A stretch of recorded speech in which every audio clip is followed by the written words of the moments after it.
And you're very welcome to the Racing Room with AK Bets as we limp towards the final classic of the season. And the question on everyone's lips is, which Aidan O'Brien horse is going to win? And does anybody really care? I'm joined as always by Tony Calvin, Harry Stewart Pheasant Moore, and of course Anthony AK Bets Kaminskis. How are we doing, gentlemen?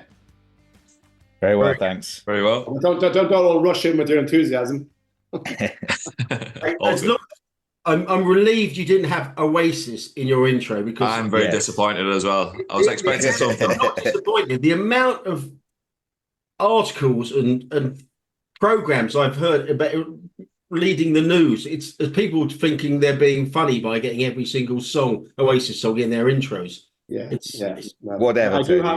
I'm a bit sick of it myself. I mean, I like Oasis as well, but I mean, Christ almighty, it's a bit overkill after the weekend. Ticket fiascos, concerts, extra dates. Oh my Jesus, and they haven't even played yet. Yeah. I did see somebody pretty funny yesterday talking about, did anyone manage to get tickets for Oasis? Has anyone actually got tickets for this? And Coldplay have just played for the last 4 nights here. One guy says, I'm actually still in the queue for Coldplay, so that'll tell you how good ticket master is.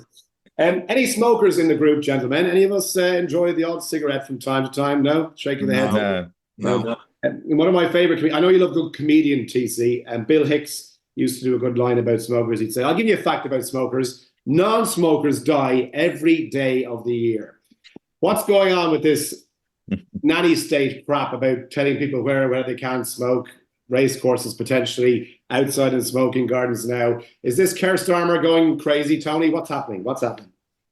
Well, it happens elsewhere, doesn't it? Someone put a good link to a story in Australia about how it works over there in the outdoor environment. And obviously racing's getting a kicking from north, south, east and west at the moment. And everyone just thinks this is another kind of like question on the road to ruin for racing and stuff. But I don't know if you saw it. I mean, obviously I sent it to the group on Saturday morning. Racing posted a vox pop on people about whether they like smoking at racecourses, and under an astonishing headline in the Racing Post on Saturday, smokers come out all in favour of smoking at racecourses. There was a guy, Tex Tidball, who literally, I don't know how it got in a newspaper. I mean, the guy is just deranged. Sounds like a character from Viz magazine. I did actually make that point. I don't think Viz would have carried this because a guy called Tex Tidball, a 73-year-old from Devon, actually came out with everything that your nan probably told you about 80 years ago about smoking. At one point, he actually said in there, "Oh, I know loads of people who have died from cancer, but not many of them smoked." And honestly, it was unbelievable. It was kind of make Keir Starmer's point from if you go and read it. It's a sidebar on that. I started in the betting industry in a coral betting shop, and I think it was February in either 2005, 2006.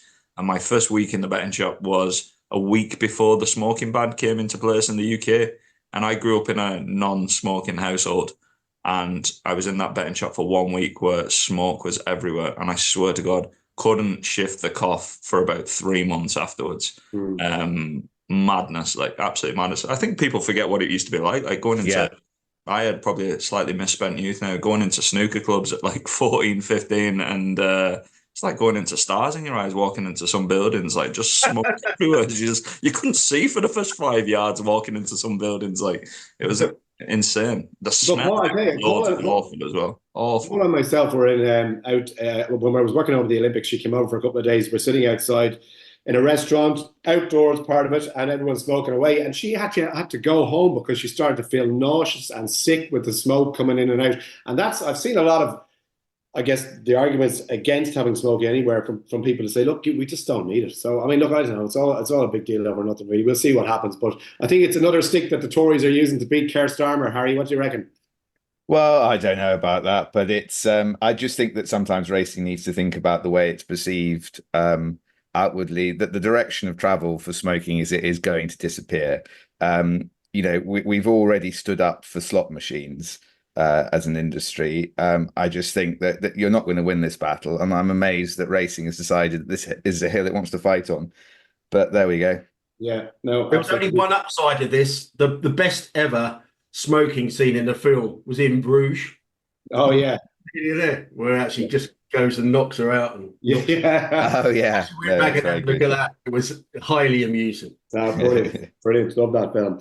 Right, Tony, Constitution Hill is back at Seven Barrows. He's fat as a fool, which is a good sign, and they're all looking forward to him beating a bunch of dinky donkeys around the Fighting Fifth in Newcastle and whatever turns up at the Christmas hurdle, and then on to Cheltenham, and nobody gives a shit. Isn't that right?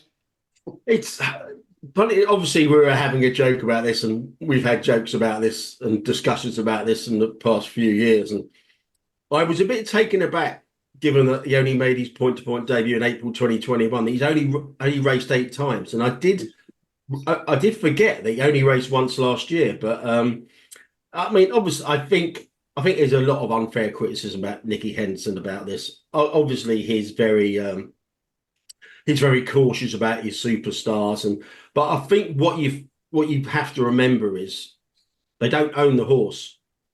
The owners own the horse, obviously, and obviously Michael Buckley's had a lot of high-profile horses, really good horses, die prematurely.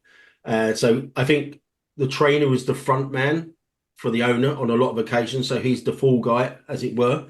But yeah, it's obviously it's going to be a recurring theme throughout the season, isn't it? You know what? So I put it to you this way, John. Right? I mean, I know you and I differ on this somewhat, but like Constitution Hill could go unbeaten for his entire racing career, right? And he could run 3 times a season, twice against handicappers, and then turn up at Cheltenham and win by 10 lengths. But nobody will remember him because he doesn't travel. He doesn't go and take the fight over to Ireland where he might actually have some competition. You know, he might not, but like we won't know because he's never been here and he has never even been kind of ventured to come here.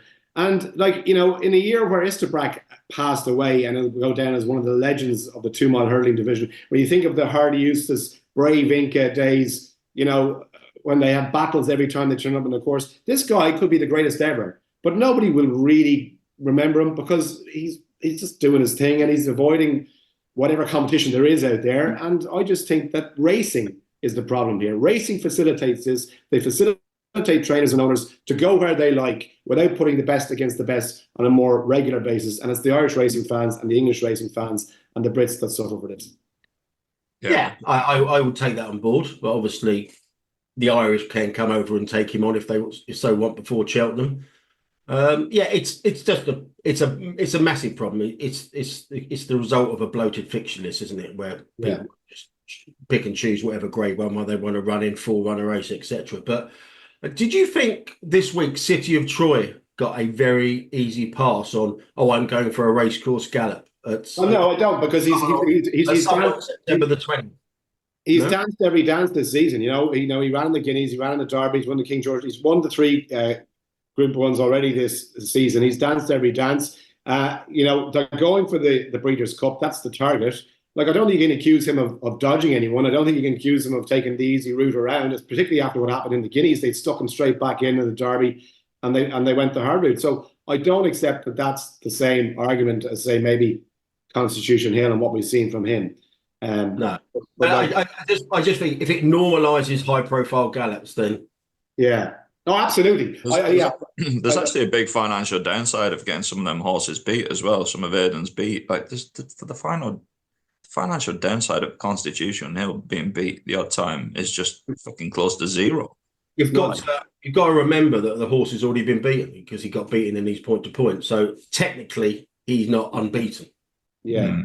Yeah, I just think, look, it's a bit like we spoke about this in the WhatsApp group. It's a bit like the boxing at the moment. You want to see the best against the best. That's what the fans want. Yeah. But as usual, the fans are so far down the ladder when it comes to actually getting what they want and racing wonders why it's struggling to get people in the doors and why the crowds are down. Anyway, right.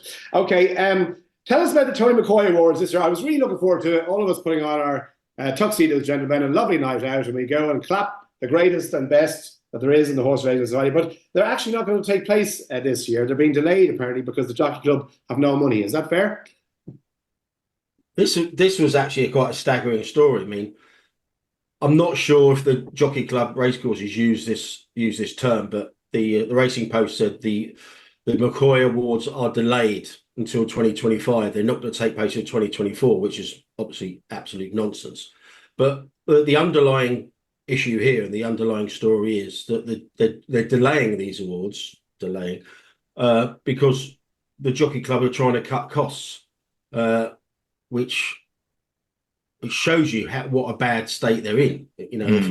So you kind of like, I mean, I'd imagine if they went after a sponsor for those awards, they may well get one. They may have tried and failed, which is why the awards have basically been, just like terminated in 2024 and coming back next year. But if the Jockey Club are pulling out of funding an awards night, it just shows you what a financial hole they're in.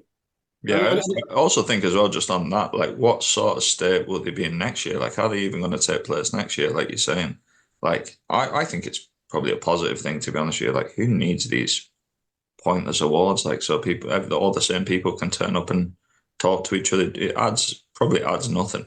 Yeah, I you can make that argument, and I totally accept, there are a lot of feel the same there. But I guess the overall thing for me is, if you're going to do these awards, if you're going to go to the trouble of naming them after the greatest jump jockey we've ever had, and you're going to make this a regular thing, you're just inviting an awful lot of criticism on your back by then cancelling them for a year. Either do it or don't do it. And as you say, Tony, like, surely they could have got somebody to sponsor this. Somebody could chip in if they're that hard up that they can't, make a goal for this year. But this just seems crazy to me, Harry. I don't know what you think. Yeah, Betfred seems to sponsor everything, so perhaps that's the answer. Yeah, I don't know. It's very navel gazy, these kind of award ceremonies. It's a very good example of racing looking inwardly, and would the efforts and expense of these things be better used trying to bring people from outside in? That would be my suggestion. Yeah, no, absolutely. Right, well, look, we'll see what happens, but it's not going to happen this year, so.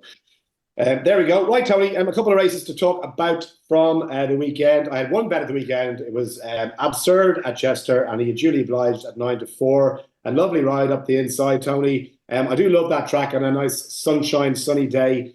And on to the Melbourne Cup now. I think he had to win that race to get in, but he did it impressively, I thought. Yeah, very impressive there. Goes on to the Melbourne Cup, one of many. Obviously, we covered matches with Zoe last week, and Van. Yeah, so a lot of Irish are going to be going over there. What else have we got? It was quite a quiet weekend. I've got Field of Gold, now 16s for the Guineas with AK, after winning Solario. We got I thought Kieran Schumacher gave again. Like, she's a very impressive filly. I think the Goslings think quite highly of her as well, and I thought Kieran Schumacher gave her a lovely ride. Was that Field of Gold? Yeah. Colt. Yeah, going for the 2000. Oh, sorry. We had the Moore 4-timer at the Curragh on Saturday.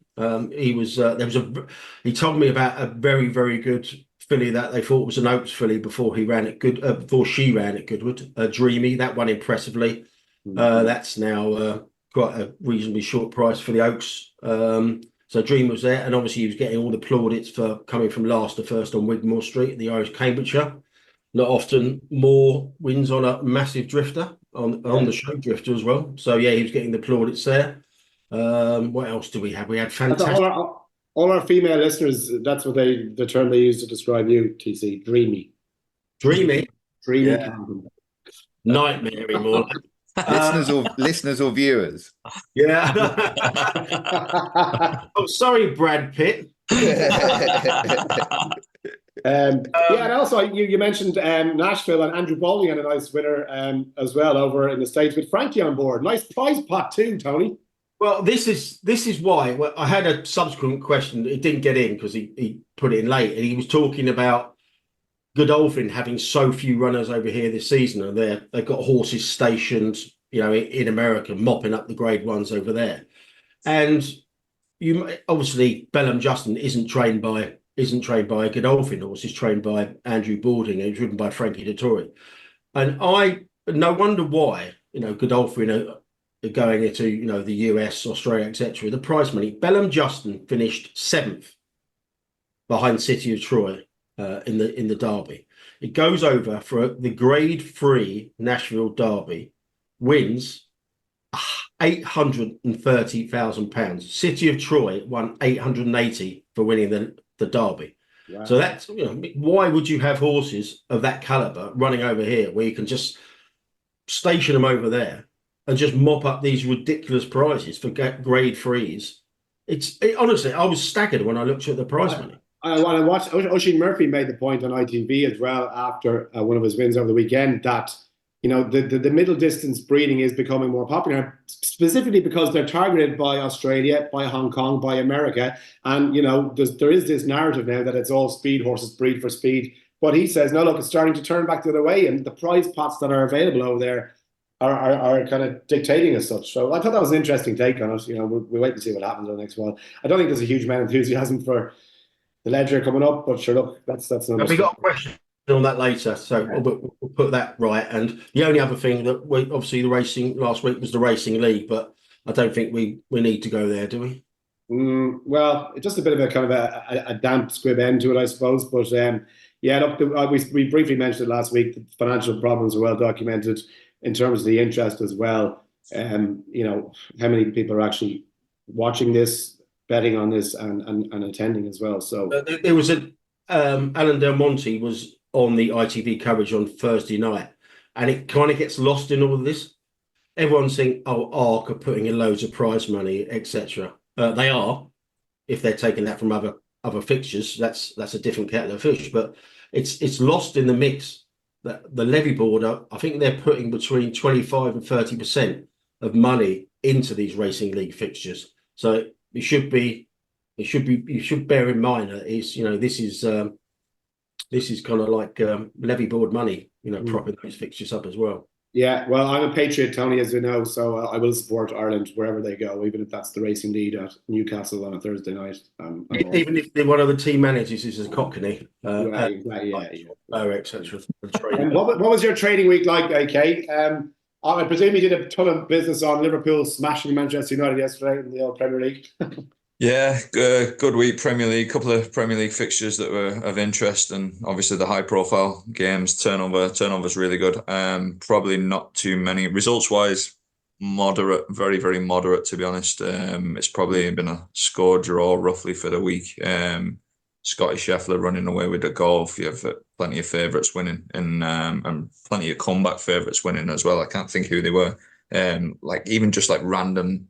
Like leagues you wouldn't even think, like Napoli, I think were one of them, and there was a couple of like heavy fabs in the major leagues in Europe came back and late winners and stuff like that. So it's been the customers that we have that bet decent, that bet between 200 quid and £1,000 have all had a fairly good week basically.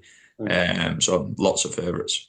Lovely. Okay. If anyone missed TC's article this week on the AK Bets website, 5 questions for the Tote to answer. And it's just a summation, really, of what we've been talking about over the last few weeks and the questions that we as a show feel should be answered by the Tote. Tony, any updates since we last spoke, which was last Monday? It's been a busy enough week for yourself. No. As regards the article, it's been, it's been a bigger tumbleweed than Matt Chapman's York announcements, isn't it? Nothing has been forthcoming, which is fair enough. They don't have to answer clearly. The disappointing angle is that no other journalist or organisation have picked it up, and they might have better access to getting a response from the Tote than I. But we've had extraordinary feedback off the record, though, from people who are not prepared, perhaps, to go and give their name or to spell out exactly what their involvement is. But you have had a big response personally. Oh, well, all privately, text, direct messages, but none of them are willing to stick their head above the parapet and get involved. Whether they've got some kind of like their organisations they work for have got some financial link to them, I'm not so sure. But no, I've not had any kind of like negative feedback about, you're barking up the wrong tree here. But the story has widened in the last week because we've had the guy head of wagering in Hong Kong. Let me just get his name here. Mm-hmm. Michael Fitzsimmons is the executive of wagering in Hong Kong.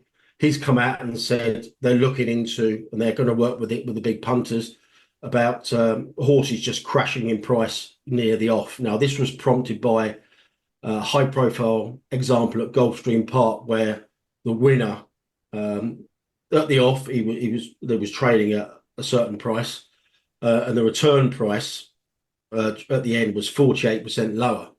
That prompted a worldwide discussion. I asked Pat Cummins, who's used to be, head of the betting area in Hong Kong. He's now in the States, etc. A guy called Pat Cummins. You can go and have a look at his Twitter feed. He's just saying this is happening in the US all the time, and they're looking into it now. And he reckons there will be a worldwide overhaul about what's going on with the Tote, because these late big whales coming in, placing bets, are totally distorting all the pools.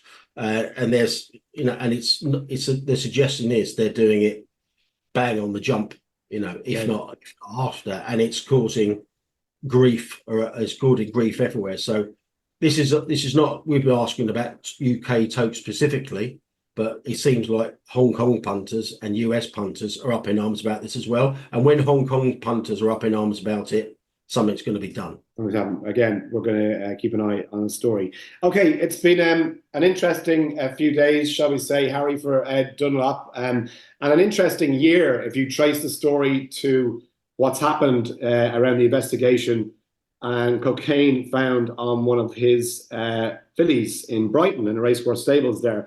I listened to him on Nick Luck during the week. He was very measured in what he said. He's very disappointed, he feels, by the way he has been treated. It's a black mark on his reputation. Never tested positive in 30 years with a training license, and now this.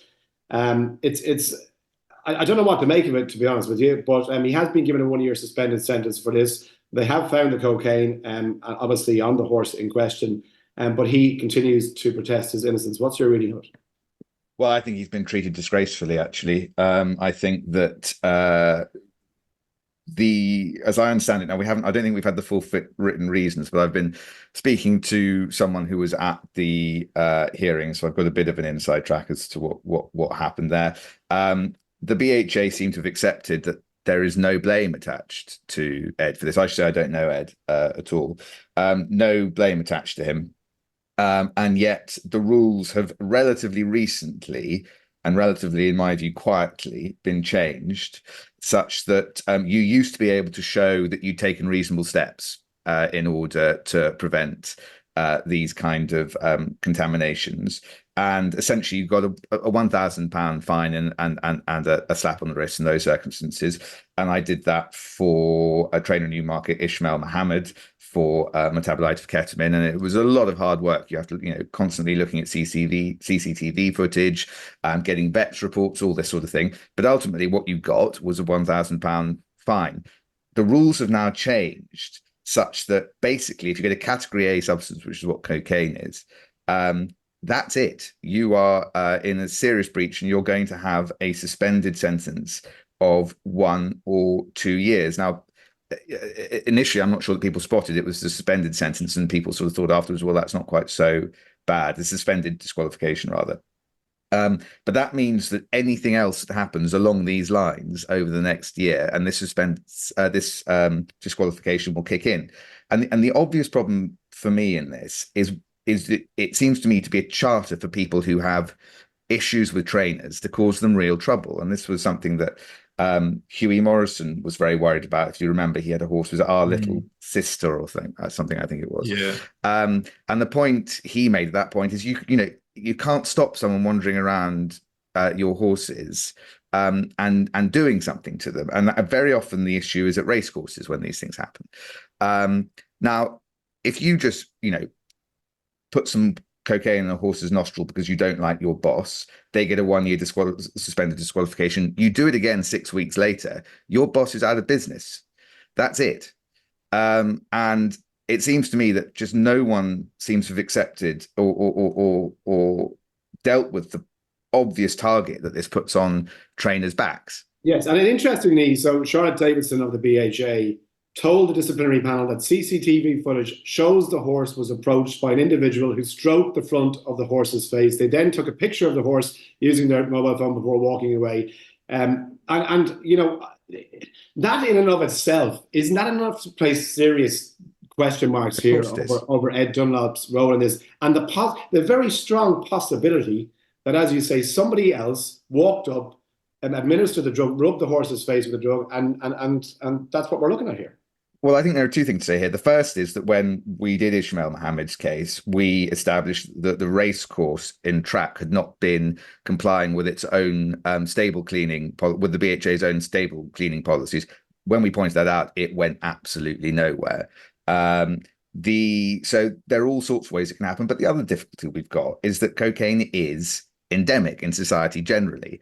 Yeah. It is the suggestion that people that trainers can be in charge of preventing horses from being remotely infected by it, given the extent of its use, is extraordinarily hypocritical, frankly, because I haven't been to Cheltenham for a couple of years, the festival, but the last time I went, there were cocaine amnesty bins outside every entrance into the racecourse. So this was racing saying we are so out of control of cocaine use at our major festival that if you hand it in on your way in, and there'll be no questions asked. Yet at the same time, it's saying any cocaine found anywhere near a horse, or having contaminated a horse, it must be the trainer's fault. And I just don't understand what I really don't understand is why the trainers have allowed this to happen, frankly, as a body. That it's all very well jumping up and down now and saying it's outrageous, but this rule came in at some point in the last couple of years. If this had been the PJA, and the PJA has its detractors, the Professional Jockey Association, they would have hit the roof. They would have been all over the Racing Post saying, you can't treat our members like this. You can't put in rules like this. I don't recall seeing any kind of response like that from any trainers body. And I just think they haven't spotted this rule coming in. I think Huey Morrison the Huey Morrison case was an early indicator of the trouble that this could cause for them. And they didn't react politically when it comes to the rules of racing. I mean, I just want to read you out what the actual categories are now for a Rule K 2.1 breach. So a low culpability, which carries a 2-year disqualification, is described as this: no knowledge of administration and reasonable precautions taken. That's insane. That's absolutely insane. That's not low culpability. That's no culpability. Yeah, that is how that should be treated. If you don't know how it got there and you took all reasonable precautions to stop it, that should be no culpability. This flies in the face of basic principles of natural justice, in my view. And people need to start asking the BHA who is drafting these rules, how they're being agreed, who's being consulted, and how they're getting into the rules of racing. And that needs to be done before high profile trainers are getting themselves into trouble. It blows my mind how this isn't more prevalent, to be honest with you.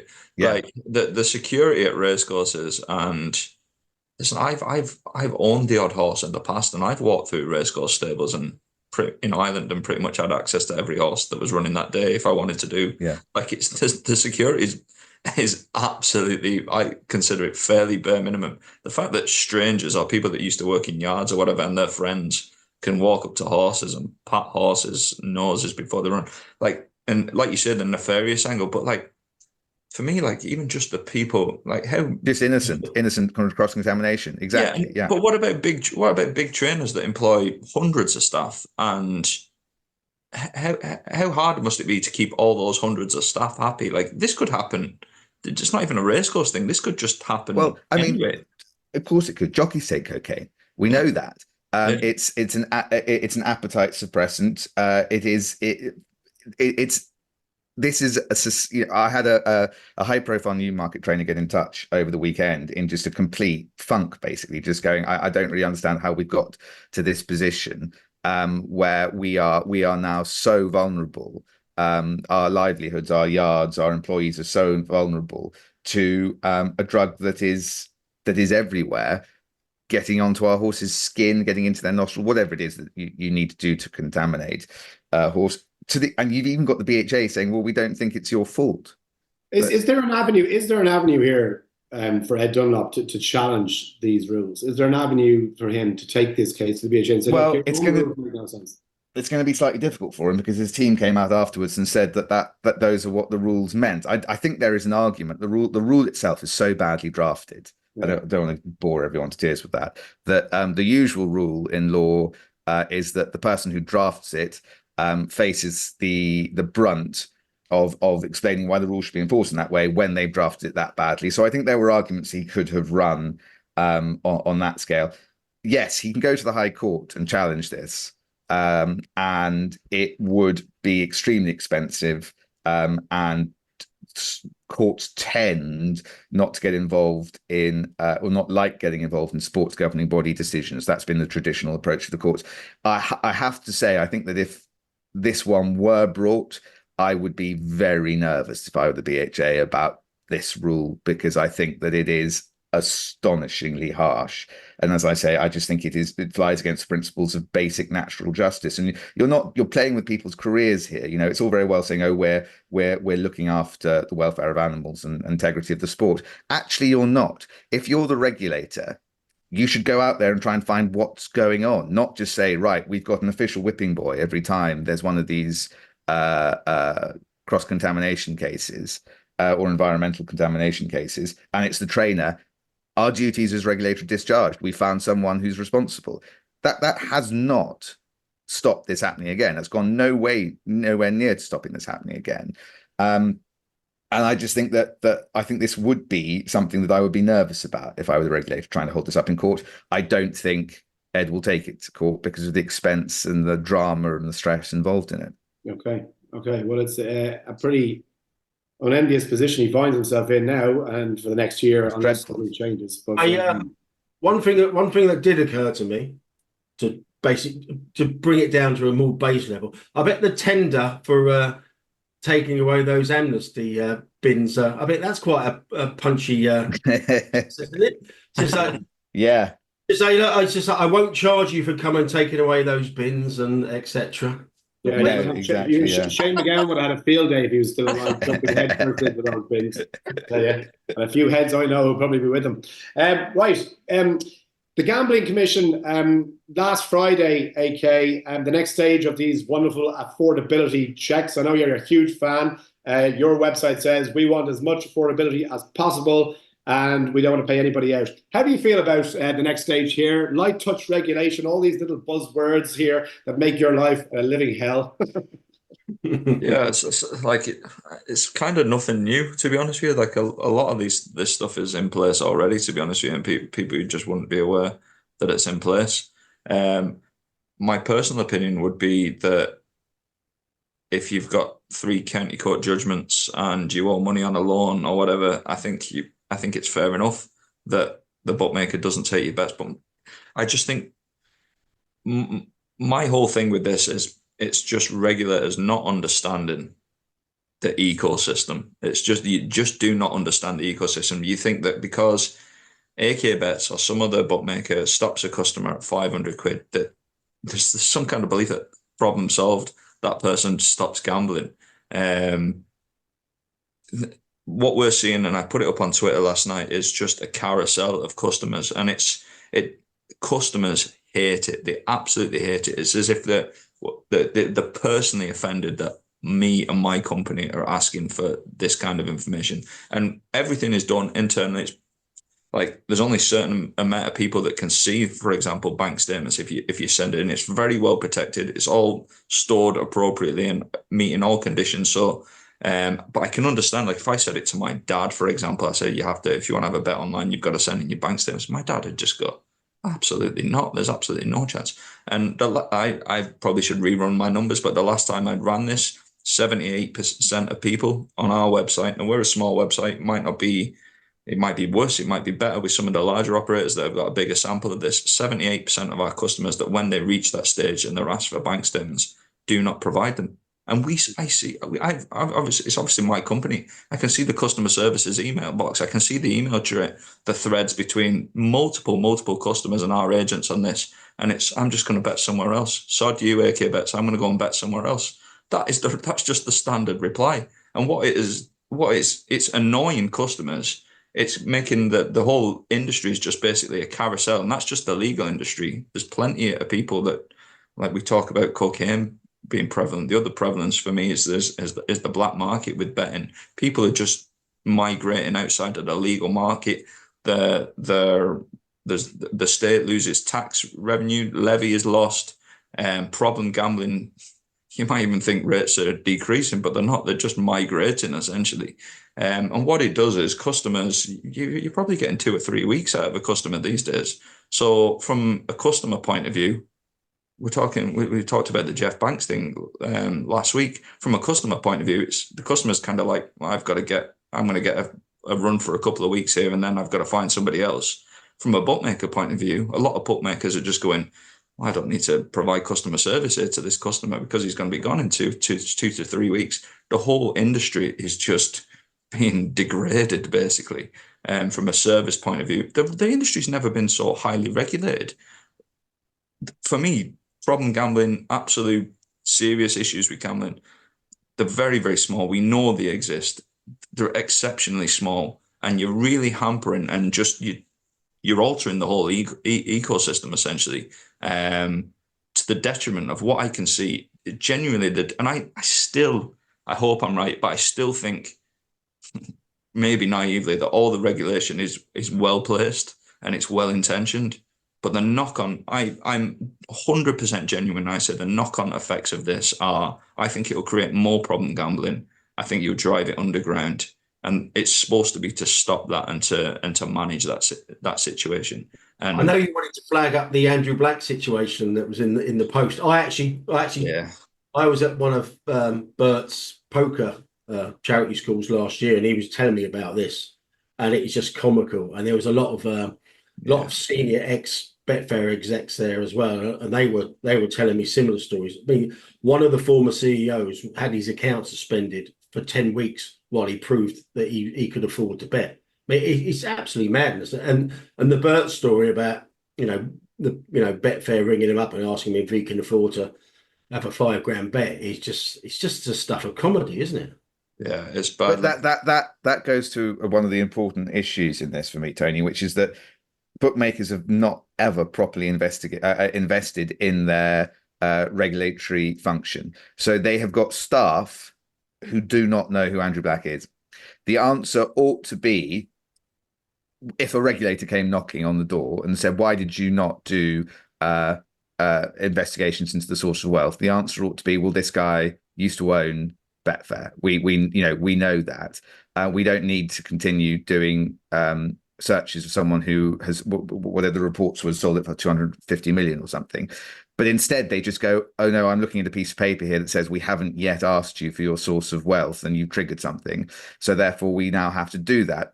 You're supposed to use your discretion. That is the whole point of these, is you're supposed, not the affordability check so much, but generally speaking, across KYC, know your client, you're supposed to use your discretion. But bookmakers don't employ, big bookmakers certainly don't employ the kind of people who are going to take those risks. There's no upside. There's no upside to using your discretion. For that individual, there's actually no upside for using discretion. It's just a blunt instrument, and it's causing carnage. It's genuinely causing carnage. And I keep harking back to this. Really want to stress this. Listen, I know I'm a licensed bookmaker, etc. Problem gambling is going to get worse. We've seen it. I've seen it now. You've seen it now between, if we want to talk candidly, like between friends groups. Not too candidly. Yeah, well, not all my friends would bet into the legal market. It's insane. It's absolutely insane. Yeah. So, well, just anecdotally, the hunting disputes that I'm seeing now are much more likely to involve WhatsApp than they are a licensed bookmaker. Yeah, and they still think it's such a small, the Gambling Commission will still insist it's such a small part of the industry. It's genuinely not. And the people that all this stuff is supposed to be protecting are just disappearing out of the ecosystem. Speaking of problem gambling, the issues are worse. Speaking of problem gambling, by the way, under our YouTube video last week, when I mentioned that I had 16,000 on Bedtime Story to win 1,000, one of the listeners thought I was serious. Just to clarify, I'm bad, but I'm not that bad. Okay, right? Okay, I didn't have 16,000 on Bedtime Story to win 1,000. I'm bad, but I'm not that bad. Anyway, back to your brother. Can we move on? A little bit of an unsavory story here, and I don't really want to go too deep into this just because it's a bit of a minefield. Luke Comer Jr., his father obviously is a billionaire businessman, trainer of the same name, previously banned for 3 years, suspension of his license and fined nearly €900,000 after a dozen of his horses tested positive for anabolic steroids. Luke Comer Jr., based in County Meath now, has had his license suspended for a year in order to pay €20,000 after basically the regulators found some carcasses, decomposed horse carcasses on his land in 2021. It's not painting a great picture of the Comer family. They will protest their innocence, Tony. They will dispute this. But, you know, the father has been suspended for 3 years for anabolic steroids. The son now has dead horses on his land that were discovered as well. It's just, it hasn't been a good year for the Comer family. No, it's like nothing much to add. And you read the story and it's not great. They found 9 carcasses. 9. Yeah. It's just not a great look, isn't it? I mean, obviously, it's not. Father with the anabolic steroids. I'm not even sure if that's still being appealed, reappealed, and reappealed. That situation. But yeah, Luke Comer Jr. has taken over the license. Now he's been suspended, and you know he's a huge businessman in the island. I think he still allowed to sponsor stuff like the Irish and Ledger and the like. So, a big story, but very unsavoury. I declare an interest here now, because before I say something on this, because one of Luke Comer's companies built my house and the heating system's a disgrace. So, but absolutely boiling in the summer and freezing in the winter. But anyway, we won't go there. But yeah, this is surely just a case of some guys that have got so much money that they think rules don't apply to them. Essentially, that's almost what it feels like. Yeah, it doesn't. I don't know either of them. I've never met them. I only know what I've read in the pro side. I don't know if there's any appeal in the offing, but just the real disappointment is the ammunition it gives to anti-racing movement. That's what's, every time one of these things happens, they really let down. You know, we don't know what you know. He protests his innocence and says the horses have nothing to do with him, as I understand it. But every time these stories come out, they're leapt all over by people who want to, do racing harm, basically, and it's very disappointing from that point of view. People who write two-page spreads in the Telegraph, Harry. Oh yeah. Poo-pooing, writing races and all that kind of stuff. Interestingly, since we mentioned this last week, the BHA have hit back, all guns blazing, and said, actually, you've used one line from our statement. This is the full statement that we gave you when you were doing your research. You didn't even bother yourselves to actually use what we sent you, and you've picked and choose what you want here. So they are at least fighting their own corner when it comes to this. Yeah, I think so. I think they came out swinging, and no real blame attached to BHA in this one. I think if one were being nitpicky, you might say that sending a 5-paragraph press release is somewhat naive, because of course it allows the journalists to pick and choose what parts of it they want to use. You know, there's an art to these press releases, as I've learned to my cost in various matters over the years, is you need to keep them short and punchy and give the journalists very few options. 100%. Tony will probably know more about this than the rest of us, having been on the other side of it. The hard and fast rule, Tony, is send me your questions and I will answer them directly, right? And then they can't misquote you and they can't jumble around. Tell me what questions you want answered. We will answer them and keep it short and snappy, as Harry said. Key to these things, as you say, if you want a line to be used, don't give them 20, because they can pick and choose. Do everything. If you know it's going in, ask for questions. Ask it by email. Do not do it by phone. Have a source that you can track. If you have a conversation with a journalist, it could take up to an hour. Just ask for everything by email. So there is a paper trail record. That's what I would say. And also, if I were the BHA, and I know it was a bank holiday weekend, they're not being picky. Why are they kind of like following up with this on the Thursday and not on the Saturday of the public? They presumably they knew when this was going in. It's Saturday. Why are they waiting for Thursday to give this response? Now, I don't get that. I mean, if I'm on top of this story at the BHA, I'm on the comms team. I'm aware of what's going on and what's going to be publicised in the article. I'll be jumping on that on Saturday morning, I'll be on the phone to the Telegraph. I'll be saying, I want to write a reply on the Saturday, on the Sunday or the Monday, etc. I don't get the time lag here, but it sounds like the BHA have done what they could, but they could have done more. Like I said, it could have been a punchier 1 or 2 lines. They're not exactly known for their speed of service, are they, the BHA? And I know it kind of feels like we're kicking them at every opportunity because we are. But like Ed Dunlop's case is another prime example. He had to wait a year from when that positive came in to even get a kind of a final ruling and a suspension. So he's waiting a year for that case to come through, the punishment handed out. I mean, they just don't help themselves. A year is probably good for them, is it? It seems fairly quick. It has always been a problem how slow they are for a very long time at the BHA. If you called them after midday, the phone was not answered. Yeah. I don't know if that has changed, but they have always had a problem with the time they take to do things. They're big and they're too big and unwieldy organisation. I think George Gently was six years or so. God, really? 6 years. Wow, 6 years. But at least that's been solved to everybody's satisfaction, anyway. Hey, there you go. Wrap it up, throw away the key.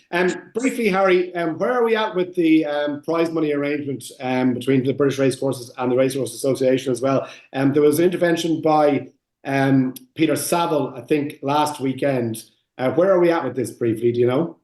Yeah, well, as I understand it, is that we've now got the Professional Racing Association, the PRA, to add to the vastly confusing number of interest groups involved in British racing. And they want to introduce what's called a kite mark system. So it's like on your eggs, you have the British lion, or whatever it is. They want to put a mark on certain race courses that meet criteria in terms of prize money and who are open with them, the Professional Racing Association, in terms of how much money they're making from media rights agreements, etc.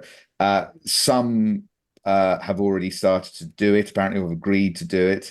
But I just can't see the big I may be wrong. I can't see the big organizations bowing to this. I can't see Martin Cruddas going, "Oh, I'm worried I might not get the PRA's kite mark on my courses." It could turn around and make the PRA look rather silly in my view. But look, I may be wrong. Yeah, they've got 5 independent courses signed up, and part of this is the courses have got to open up their financials. Sounds like 5 have, including Saville's own course, Plumpton. And then I think was it Julian Watson came out of the Thoroughbred group, and he said basically Saville's being a bit of a pain here because they've got 28 courses, lined up for who've actually given them all their financials. And perhaps one of the good thing about all this, we might find out how much Whirlpool money is going to the courses. But I do think this is a huge problem in racing, is that the moment someone decides that the body that represents them isn't in 100% alignment with them, they go off and start their own interest group of people who are in 100% alignment with them. So you have 2 people. Exactly. Or the Tory party, that you end up with a Venn diagram that is, these 2 organizations have 99% of the same interests, but are now 2 separate organizations pulling in different directions. Racing's ability to, it's like the Monty Python sketch of the People's Front of Judea and the People of Judea in front, isn't it? You're just going to end up with. Where's the popular front? He's over there. Well, speaking of which, on the doom and doom of racing here, and the BHR chair, Joe Somaris-Smith, left with quite a calling card, Tony. This kind of reminded me of the Simpsons episode where the head of sanitation, Frank Patterson, comes back in after Homer has spent all the money. The sanitation's a disaster, and Springfield stinks. And he says, "Look, you've made this mess, so off you go, create it." He said, basically, racing issues and the problems facing it are impossible to fix. They are impossible. This is the BHA outgoing chair. Happy days, huh? It's like I said, everyone weighed in over there. I think there was a big Asian racing conference, wasn't there, where all of these things came out. I never get all your I've never watched an episode of The Simpsons. Never watched anything of the Game of Thrones. No, you don't like Billy Connolly, you don't like Ricky Gervais. How do we even speak to each other, Tommy? How do we even converse on any level that isn't like, Jesus, piss off? I'm joking, but no, it's he didn't. I think he's outgoing next year in May. Yeah. And obviously he's a very successful businessman, and he's been around that BHA before he was chair for quite a while on various committees. It's not a great picture. No. I think Winifred Engelbert Brex came out and said something along the lines of, "It's not Mission Impossible, but it's the next best thing." So yikes. A lot of sympathy with the BHA over a lot of things, but the goal isn't very rosy, it seems. No, Winifred sounds like he went to school with Harry anyway. He does, yeah. Pheasant for dinner as well. I'll tell you what's not Mission Impossible, Tony. Getting separate race courses to have races at different becking times. Yet this is what happened last week again. So Catterick and Kenton this time. How do you have two races going off at the same time in this day and age?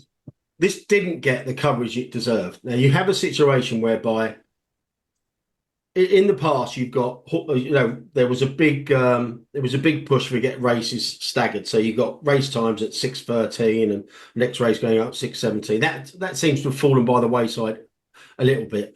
But how you get two races last Wednesday, both slated to go off at 6 o'clock at the same time at Catterick Kempton, not only at the same time, but on the same channel.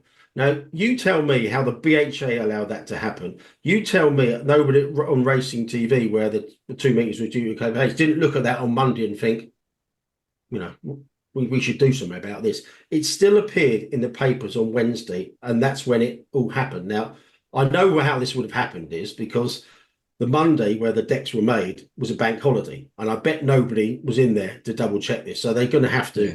They're going to have to look at their own processes. But how that stood there for 48 hours before the penny finally dropped on Wednesday morning, where there's two races at 6 o'clock. It's absolutely staggering. And the funny thing is, Tom Byrne, who's the head of betting at the BHA, he listens to the show as well, as does William Darby. We'll come on to him in a moment. Hi, Tom. He actually put out that afternoon, on Wednesday afternoon, an advert for available for yeah, that was good. BHA 45 planner, but you've got to be able to notice then two races going off at the same time on the same channel on the same day. It's the betting shop staff I feel sorry for. Jesus, you're encouraging every single chance to go in there. If anyone wants to read up about the pencil man from back in the day, the pencil man would have been all over that. Oh my God! Yeah, you were in the frame for that at one point, Kaminskas. No, not. We've done a few things, but nothing that bad. Right, listener questions time then, and thanks as always for everyone who responded to Tony's shout out. Alex says, "How long will the St. Ledger survive in its current format?" Well, look, I suppose just going back to Oisin Murphy thinks that there is a move again towards the middle distance, longer distance breeding, and the horses are more desirable. But it's hard not to look at the Ledger, which is, by the way, on the same day, Tony, as the Irish Champion Stakes, and kind of be very underwhelmed by it all. Is that fair? It wasn't last year because Ryan Moore continues to win the Ledger, and the Irish meeting was the week beforehand. That's one thing in the Doncaster have got to get sorted. They've got to go a week after or a week before. I know that's not as easy with a race planning committee, but that's one thing they've got to do. I think this year is an extreme example. There's only 15 entries, of which Aidan O'Brien's got 9. But this is not a new thing. I just did a little bit of checking over the last few years. There were 9 runners last year, 4 Aidan O'Brien, 9 in 22, 1 Aidan O'Brien, 10 in 21, 4 Aidan O'Brien, 11 in 2020, Aidan O'Brien had 3. So this year is a very stark example, and some of the 6 there have got no chance. I think 1 actually got beat off a marker 92 at the Ebor meeting a couple of weeks ago. So this coming renewal doesn't look great. But if you didn't have Aidan, then you probably wouldn't have a St. Ledger. But I think people are going a bit overboard on a 1-year sample. Yeah, I think, okay, fair enough. Hopefully that's answered your question for the time being, Alex. Paddy Aspel says, it appears the French Davies ammo link is over for stable employees. Do you think owners should be forced by the BHA to give a notice period to trainers retransferring 10 plus horses in order to allow current staff to find alternative employment due to loss of yard numbers? Well, that would seem to be, you know, fair and best practice, but when it comes to ammo racing, God knows what they're thinking, and God knows if anyone knows what they're thinking, because they just do what they like. I thought it was a good point, because although the race courses, you know, race horses, you should be able to move them around. But it's a point I've never thought on before about the knock-on effect with the stable staff. If he's got 30 or 40 horses in Dominic French Davies's, or what is Raphael Ferrer now, if they just move them lock, stock and barrel, I mean, those staff are effectively straight out of a job. And there's a lot of things about owners moving horses very quickly.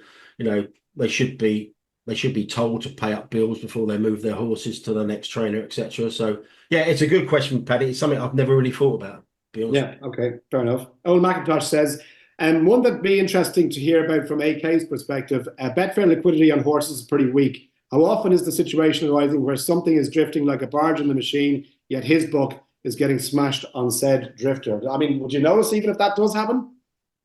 Yeah, I think probably one of the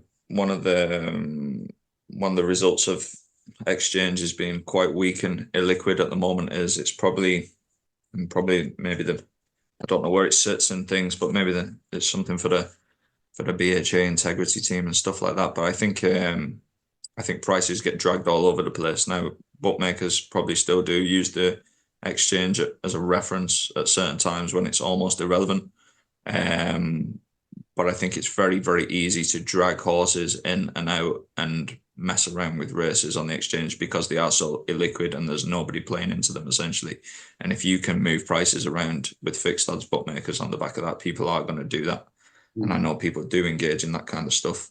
For me, it's all about money matched and liquidity. If we've a horse at 3-1 and it's going out to 10-1 on the machine at 11 o'clock in the morning, our price is probably going in that direction, but I'd still be exceptionally, my traders would be as well, exceptionally cautious. If you're just following movements on machines for 70 quid for doubling a horse in price at that point in the morning, I think you're probably being set up for something. And yeah, price and confidence for me. I'm very market based in just everything I do, and paying attention to markets with no liquidity matched, I wouldn't be too confident in the prices when there's no liquidity, essentially. Okay. So does it happen? Yes. But we'd have our own internal risk protocols to keep an eye on that stuff so that we're not exposed, essentially. Very good. And Neil Tolson as well, maybe as a follow-up, if AK works to a 10% margin on course, what is his off-course margin? Do you want to answer that? Yeah, so we run to roughly 10% on the track. It's even that has been the case basically since we started. I think the first year was like 9.89. The second year was 10.13 or something. It's like very, very close to in and around 10% the way we price. Now, obviously, bad days, good days, but should smooth out over a period of time. Online's totally different. The cost of different products varies. The margin in different products varies. The time of bet on certain products varies. If you're betting Premier League football with AK Bets, we bet it to as hard as possible, 24, 48 hours before an event. Our expected profit is almost zero because we're using it as it's probably a loss leader, but I call it a break-even leader, where we're essentially trying to break even on something and get market position on prices of things people will bet. If you're betting football in play at certain points, and if you're cashing out, my margin's going to be higher because there's more margin in cash out. If you're betting darts players the day before, two-way markets versus markets that have got 15 runners, that the margin distribution is totally different again. If you're playing casino, the margin on the casino is about 2.5%, so it's a lot less margin on the casino. And it also depends also as well, we'll be being charged different amounts for different products on our website as well. So we'll have certain aspects of rev share. So what is the margin? It's an interesting one because customers always think about the margin between you and the customer and the bet that they're having. But the customer the bookmaker is also absorbing other costs at different rates that the customer can't, that the person betting with you can't see or maybe even understand or interpret anyway. So it's what looks like a good bet to lay might not be a good lay depending on what commercial you've got on for certain products as well. So it really, really, really does vary. Okay, good stuff. The betting lounge wants to know, what are the most important variables to factor in when analysing runner? Does AK ever look to lay against his own personal opinion on course? Well, yeah, I think you're quite open in that you don't study the form anywhere near as much as you used to, so you probably don't anymore, do you? In terms of it's different for me, to be honest with you, because I'm not really doing it day to day. I've got guys that do it for me now. So to be honest with you, so when I was doing it myself day to day, you get, like, I see even just on the race course and some of the older bookmakers, 2 hours before a meeting starts, they'll be sat in the cafe at the racetrack at Leopardstown with sheets of paper and going through form and looking at stuff. And I'm just like, I'd just rather follow the signal. I've not the time to do that for a race that I'm going to lay 200 quid on. Like, it's just an absolute waste of my time. So like, we've probably 100,000 prices on our website at any one time, probably even more. Just focusing on a race where there's 15 horses. It's such a small part of the overall pie. Getting that right is not as important to me as getting 99,500 prices right on the website. That's the bigger win for me. So it just depends what you're at. If you're just laying bets on course, doing the form, fair enough.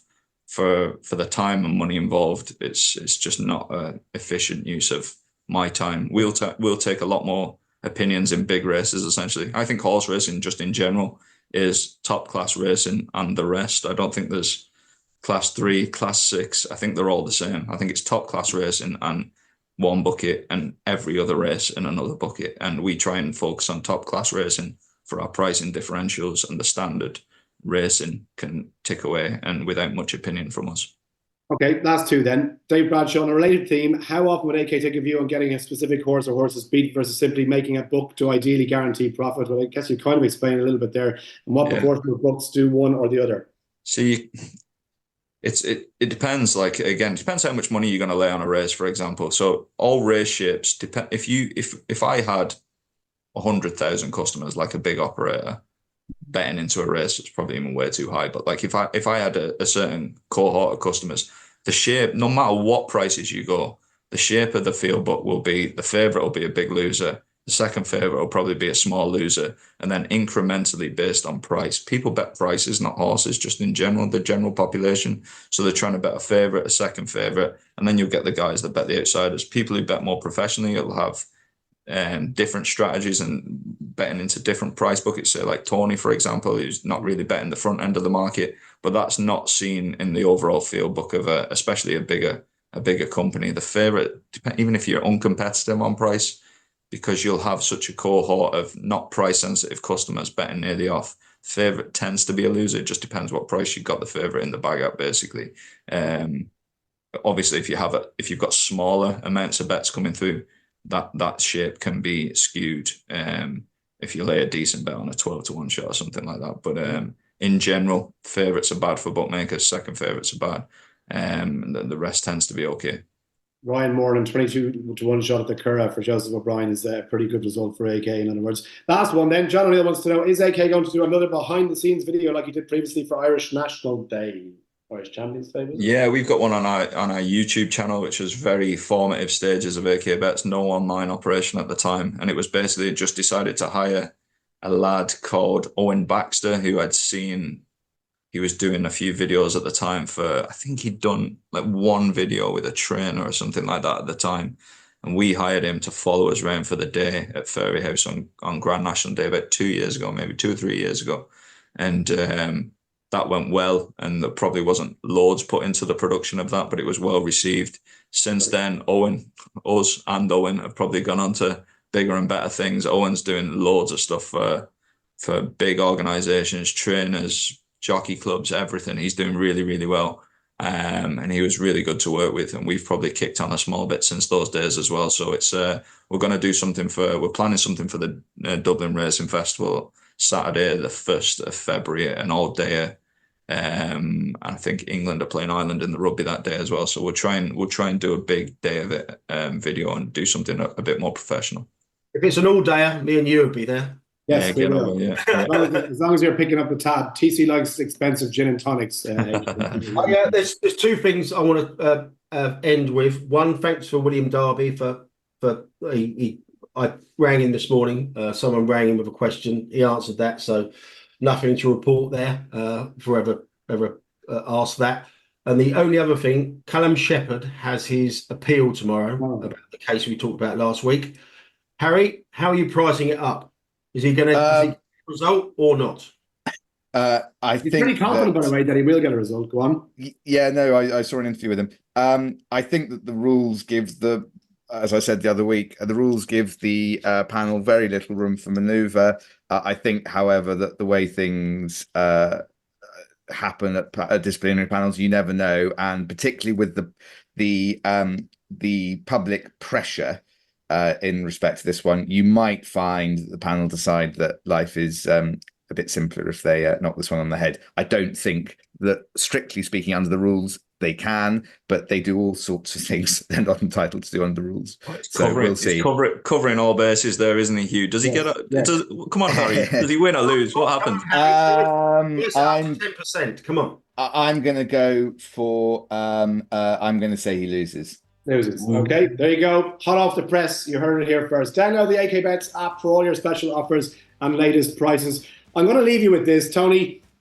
It's my last attempt. My favorite Billy Connolly story, right? I'm going to keep it very short. The differences between men and women, right? So men can't hold in a fart at all. We are no good at holding in farts. We just can't do it. But we're not too bad at keeping secrets. Women, on the other hand, brilliant at holding in farts, cannot keep a secret for love nor money. If you want a woman to keep a secret, whisper it up her arse. On that note, gentlemen, until next week.